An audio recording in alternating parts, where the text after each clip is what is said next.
Namaskar. A hearty welcome to Sahitya Academy's Webline Literature Series, under which today we are going to have Ek Bharat Shresth Bharat Abhiyan, under which we are going to have a literary forum program wherein we are going to have poetry and short story readings in both Marathi and Sanskrit languages. So at the outset, I wholeheartedly welcome all of you, both the today's participants from Marathi. We have Sri Kiran Yeleji and Sri Ganesh Matkariji. And from Sanskrit, we have Professor Banmali Biswalji and Sri Buddheshwar Sarangeji. I think he'll be joining shortly. So on behalf of most venerable Dr. K. Srinivas Raoji, Secretary, Sahitya Academy, I welcome all of you to this program, and I also welcome all the viewers who are watching this program through live telecast. Just for the sake of viewers and as well as the participants, I want to say a few things that Sahitya Academy has been conducting many programs under Ek Bharat Shresth Bharat Abhiyan, under which we have been conducting like poetry and stories dedicated to children literature, like for the upliftment of women in form of Nari Chetana, Asmita, and so on. So the very motto of the vision of these programs is to share the best practices of different languages and different regions through Ek Bharat Shresth Bharat scheme. So the very purpose of the vision of this Ek Bharat Shresth Bharat scheme is to pairing two different languages and bringing them into one platform to share the best practices out of education and sports, games, language, literature, and so on. So for that, we have paired two languages in form of Marathi as well as Sanskrit languages. So today we are going to have a poetry and short story reading, and for which we have with us four eminent writers with us. अतः संस्कृत भाषायां कथापठनम् अस्य महत्पूर्णस्य कार्यस्य कृते अस्माकं मध्ये उपस्थिताः professor Banmali Biswal महोदयाः. Professor Banmali Biswalji, an eminent poet, short story writer in Sanskrit, English, Hindi, and Odia, is currently working as a senior professor and director of Central Sanskrit University, Sri Sadasiva Campus, Puri, Odisha. Till date, he has published more than 100 creative, original, translated, and research books. In addition to this, he has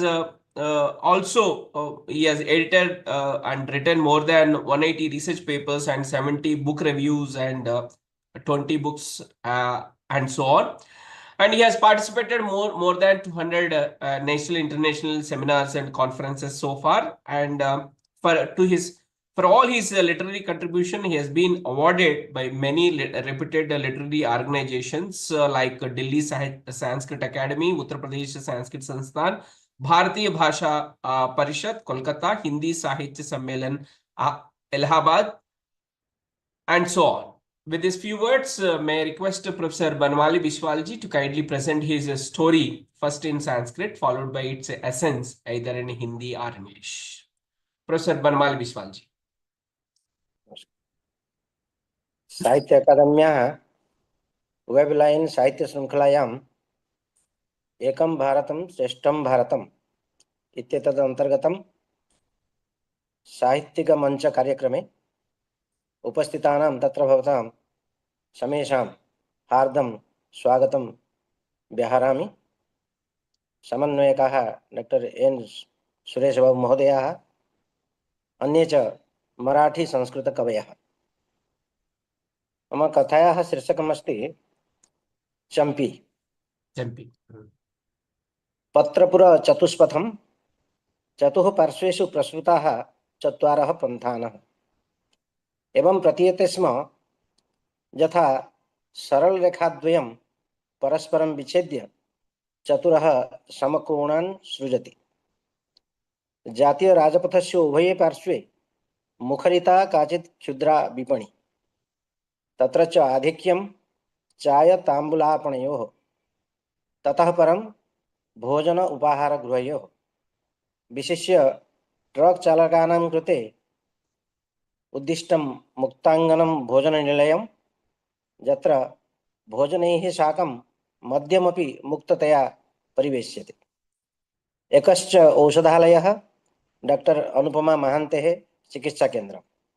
विपण्याः एकस्मिन् पार्श्वे कश्चन उच्च इंग्राजी विद्यालयः, पञ्च सप्त वा वस्त्रापणानि तथा अन्यानि विविधापणानि, एकं फलापणं, द्वे च स्टेशनरी आपणे। पुरातनः कश्चित् पत्रालयः, तत्सविधे वटवृक्षः।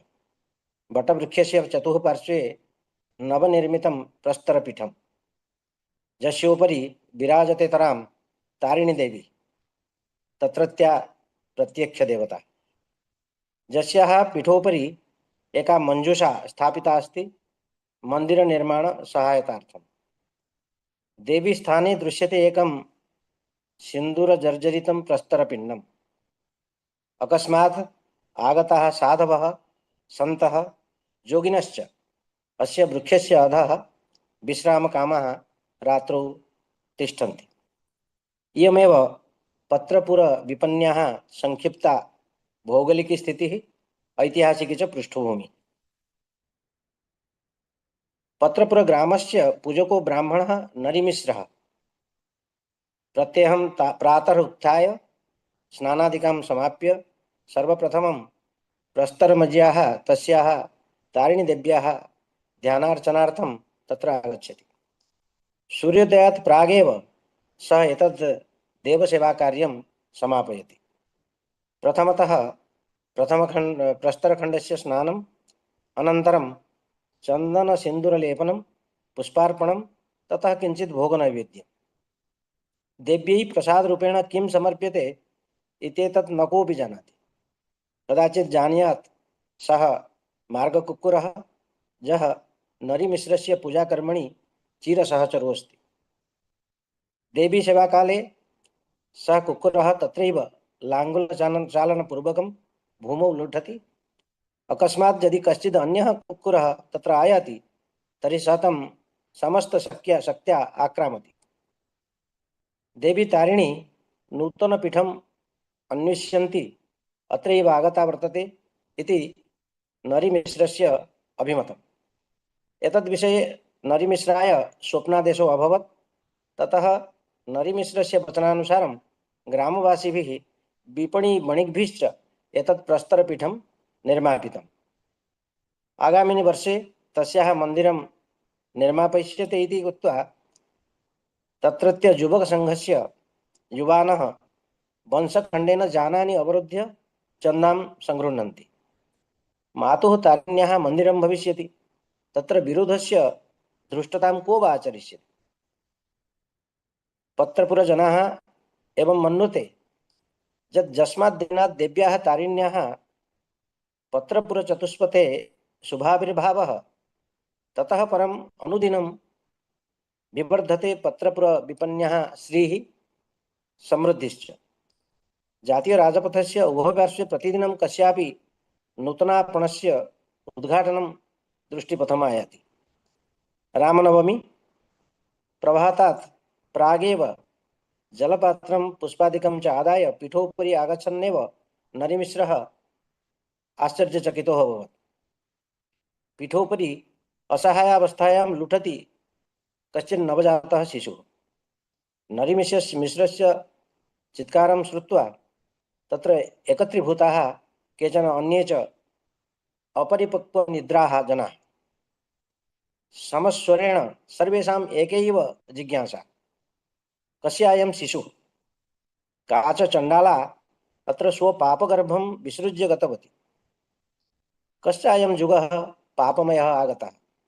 सन्तानलाभार्थं जनाः देवतालये धारणायाम् उपविशन्ति, देवताम् उद्दिश्य मानसिकं व्रतम् उपवासं च कुर्वन्ति। परन्तु अद्य जातं सन्तानम् अपि मातरः स्वपापगोपनार्थं देवतायै समर्प्य गच्छन्ति। घोरश्चायं कलिकालः। तावत् मलिना जीर्णवस्त्रा च काचित् युवती पीठस्य उपरि आगत्य शिशोः समीपे उपाविशत्। अवरोद्धुं च नाशक्नोत् किमर्थोऽयं सम्मर्दः, अवबोद्धुं च नाशक्नोत् किमर्थोऽयं सम्मर्दः इति। कथं चायं जनसमूहः अत्र एकीभूतः। जनानां मुखमुद्रातः अनागतं काञ्चित् शङ्काम् आपदं च अधीत्य जीर्णवस्त्रप्रान्तेन आवृणोत् तं नवजातं शिशुं। तेन अनावृत्तौ सञ्जातौ तस्याः सुपुष्टवर्तुलौ स्तनौ, परन्तु नासीत् तत्र तस्याः भ्रूक्षेपः, नासीत् च लज्जाबोधः। स्वशावकानां रक्षयित्री कुक्कुरी इव अभासत कामपि पारम्परिकीं गालिं। दास्याः पुत्राः श्यालाः अत्र मम सन्तानम् अपहर्तुम् आगताः। इतः प्राग् अत्र न कोऽपि आगच्छति स्म। जाते च मम शिशौ सर्वे एकत्रिताः मन्त्रयन्ति तस्य अपहरणार्थम्। को गच्छति एतेषां गृहं, कश्च पृच्छति एतेषां जीवनवृत्तान्तं। कदाचित् नारीसुलभा, कदाचिच्च पुरुषजनोचिता गालिः तस्याः मुखात् अनर्गलं निस्सरति। नीरवश्च जनसमूहः, शनैः स्पष्टीभूतः रहस्यावृत्तः नाटकीयवृत्तान्तः। इयमेव युवती अस्य नवजातस्य माता अस्ति। जनसमूहात् कश्चित् अभासत, इयं तु चम्पी। उन्मत्ता सा मासं यावत् कुत्र गता आसीत्, अद्यैव आगता स्यात्। चम्पी पत्रपुरे अतिपरिचिता। वर्षद्वयात् प्रागेव सा पत्रपुरग्रामे हठात् प्रादुर्बभूव। आदौ जनास्तां भिक्षार्थिनीं मत्वा खाद्यपेयम् अददुः, परन्तु तस्याः व्यवहारात् सा उन्मत्ता इति ज्ञातुं विलम्बो न जातः। तस्माच्च दिवसात् जनाः चन्द्रसूर्याविव चम्पीमपि यः पत्रपुरग्रामे अथवा विपण्यां पश्यन्ति। मध्ये मध्ये 10 दिवसार्थं 15 दिवसार्थं चम्पी अदृश्या भवति। पुनः कियत् दिनानन्तरं मेघमुक्तः सूर्य इव पत्रपुरग्रामे आविर्भूय विचरति। चम्पी कुत्र गच्छति, कुतश्च आगच्छति इति न कोऽपि जानाति, न वा जिज्ञासते। कदा पुरिकां बटकं वा उपाहारगृहात् गृहीत्वा खादति, कदा च राजपथे नृत्यति, कदा च भोजनालये मत्स्यम् ओदनं च जाचते। यदि न मिलति तर्हि तत्कर्मचारिभ्यः दन्तान् प्रदर्श्य उपहसति। कदा च कञ्चित् वस्त्रालयं गत्वा परिचिता ग्राहिका इव उपविशति। हसन्ति च वदति, भ्रातः एतां शाटिकां मह्यं प्रयच्छतु, धारयिष्ये। मदुपरि रमणीया भाष्यति। सापि शाटिका समीचीना अस्ति, क्वचित् खादी मिश्रिता अस्ति, अतः शीतर्तौ शीतरक्षां करिष्यति। अस्तु, तां च चित्रितां शाटिकां मह्यं ददातु, विशेषावसरे धारयिष्ये। यदा आपणिकः ताम् अभिक्रुध्यति तदा ततः निर्गत्य अन्यत्र गच्छति। वर्षद्वयात् प्राक् यदा चम्पी नूतनतया पत्रपुरे आगता आसीत्, तदा ट्रक् चालकादारभ्य मद्यपं यावत् सर्वेषां कुदृष्टिः तामेव केन्द्रीकृत्य भ्रमति स्म। चम्पी नवयुवती, उन्मत्तापि सुन्दरी, सुपुष्टा तनुवल्ली, श्यामवर्णापि आकर्षिका। फेनकादिभिः स्नानं कृत्वा यदि नववस्त्रं धारयिष्यति तर्हि तां परिणेतुं नवजुवानः अपि उत्सुकाः भविष्यन्ति। रघुआ नाम्नः आपणिकस्य पुत्रः प्रकाशः हाईस्कूल् परीक्षायाम् असफलः चायापणे स्वपितुः साहाय्यम् आचरति। अपरिणितवयसोऽपि तस्य कामदृष्टिः चम्पीम् अन्विष्यति। बहुवारं पितुः परोक्षे चम्पीं प्राप्तुं कामयते। एकदा रात्रौ 7:00 क्षुधातुरा चम्पी तस्य आपणं किञ्चित् भोक्तुम् आगता। प्रकाशस्य पिता आपणे नासीत्। एतादृशस्य सुयोगस्य प्रतीक्षायां बहुदिनेभ्यः आसीत् प्रकाशः। तां शतग्राम परिमितं पलाण्डुबटकं खादितुं वदता। चम्प्याः क्षुधा शान्ता, परन्तु विवर्धिता प्रकाशस्य क्षुधा। आपणस्य पश्चभागे यदा तस्याः देहापहरणे तत्परः आसीत्, तत्क्षणे एव रञ्जितहस्त इव केनचित् गृहीतः। क्षणेनैव एषः उदन्तः पत्रपुरे राष्ट्रीभूतः। प्रकाशः जनैर्निन्दितः लाञ्छितश्च। तत्पित्रापि असौ दण्डितः। लोकलज्जया मासद्वयं यावत् आपणं न आगतवान् सः। चम्पी किन्तु निर्विकारा। सा कस्मात् विभेष्यति? सा न कस्यापि गृहे तिष्ठति, न वा भोजनार्थं कस्यापि निर्भरा अस्ति। सा तु पूर्णस्वाधीना। अद्य अत्र निवसति, श्वः परत्र। न कस्यचित् भर्तुः ताडनं यदि रात्रौ विलम्बेन आयाति, न वा तस्याः रामराज्य रजक्या इव गृहान् निष्कसनं यदि कुत्रापि निशां यापयति। सर्वेषां मुखे असमाप्ता जिज्ञासा, किमेतत् चम्प्याः निजसन्तानम् अथवा कस्मात् गृहात् चोरितम् अनया?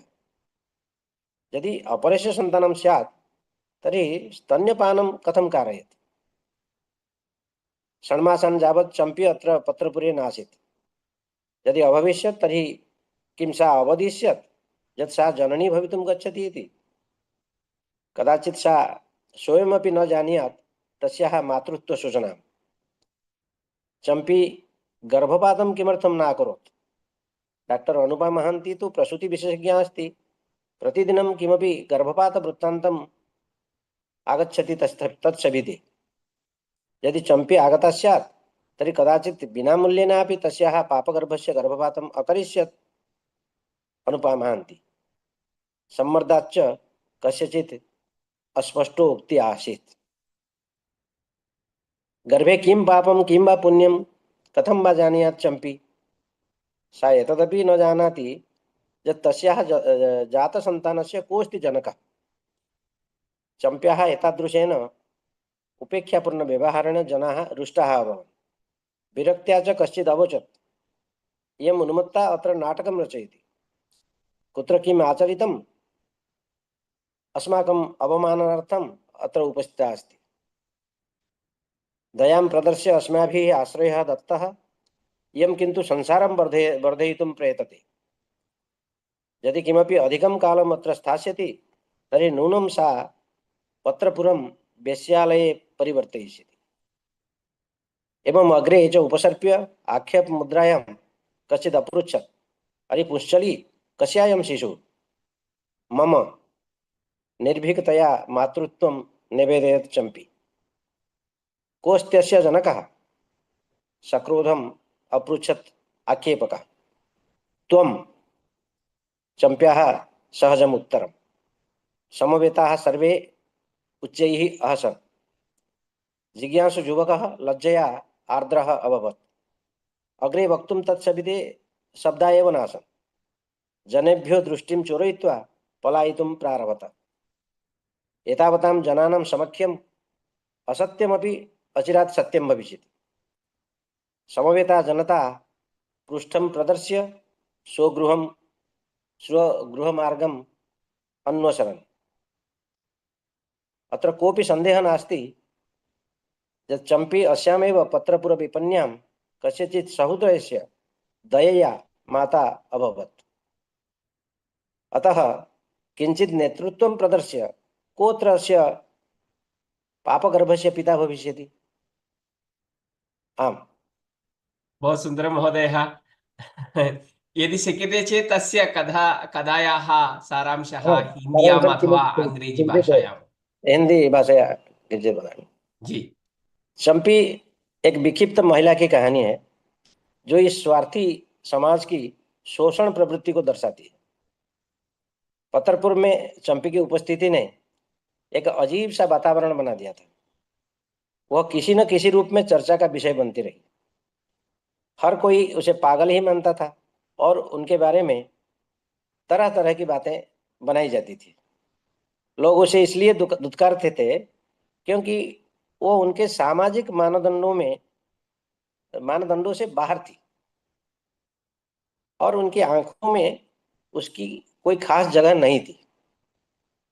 कभी वह बाजार में घूमती थी, कभी हंसी मजाक करती थी, तो कभी अपनी जरूरतों को पूरा करने के लिए दुकानदारों से तकरार करती थी।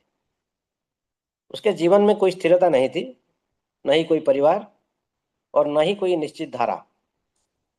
उसका जीवन पूरी तरह से अव्यवस्थित था, लेकिन उसके बावजूद वो पूरी तरह से स्वतंत्र थी। चंपी के जीवन में सबसे बड़े रहस्यों में से एक था उसका गायब हो जाना और फिर अचानक वापस आना। लोग नहीं समझ पाते थे कि वो कहाँ जाती थी। इसी प्रकार यह उसकी पहचान का हिस्सा बन गया था। लोग यह समझने की कोशिश करते थे कि वह कहीं छुप कर रहती थी या फिर किसी से मिलने जाती थी। इस रहस्य ने उसे और भी दिलचस्प बना दिया था। चंपी की इस रहस्य में जिंदगी में एक बड़ा मोड़ तब आया जब वह एक दिन एक नवजात बच्चे के साथ देखी गई। यह घटना पूरी पतरपुर कस्बे में चर्चा का विषय बन गई। लोग इसके बारे में तरह तरह की अफवाहें फैलाने लगे। एक और जहां कुछ लोग यह मानते थे कि यह बच्चा चंपी का ही है, वहीं अन्य लोग इसे किसी दूसरे का मानते थे। सबका ध्यान सिर्फ एक ही सवाल पर अटका था, किसका है यह बच्चा। कुछ लोग तो यहाँ तक कहने लगे कि वह इसे किसी किसी के घर से चुरा लाई है। इसके बावजूद चंपी ने बिना किसी शर्म के अपना मातृत्व स्वीकार किया। उसकी आंखों में कोई ग्लानि नहीं थी और वह सहजता से कह देती थी कि यह बच्चा उसका ही है। इस पर समाज की प्रतिक्रिया ने यह साबित कर दिया कि चंपी को लेकर लेकर लोगों की सोच कितनी विचित्र थी। वह न किसी से डरती थी, न ही समाज के ताने या उपेक्षाओं से विचलित होती थी। उसकी यह स्वतंत्रता और आत्मनिर्भरता पत्रपुर के लोगों के लिए एक चुनौती बन गई थी। लोगों का रुख अब पूरी तरह से बदल गया था। चंपी के बच्चे के बारे में विचार करते हुए लोग यह सोचने लग गए थे कि अगर यह ज्यादा समय पतरपुर में रहेगी तो यह जगह एक वेश्यालय में बदल जाएगी। फिर भी चंपी पर इन सब बातों का कोई असर नहीं पड़ा और वह अपने बच्चे को लेकर पूरी तरह से आश्वस्त थी। जब इकट्ठे हुए भीड़ से किसी ने चंपी से पूछा कि यह किसका बच्चा है, तो उसने सीधा और बिना किसी संकोच से कहा, मेरा। जब फिर से पूछा गया इसका पिता कौन है, तो चंपी ने जवाब दिया, तुम। इस जवाब ने सबको चौंका दिया और लोग हंसते हुए पर डर के मारे वहां से चलने लगे। चंपी का यह आत्मविश्वास और निर्भीकतापूर्ण उत्तर पत्थरपुर के समाज के लिए एक बड़ा सवाल बन गया था। कोई भी इस बात से इनकार नहीं कर सकता है कि चंपी पत्थरपुर के ही किसी सहृदय की तथाकथित दया से मां बनी थी और उसकी स्थिति ने समाज को यह सोचने को मजबूर कर दिया था कि इंसानियत और तथाकथित दया के बीच की रेखा कितनी धुंधली हो सकती है।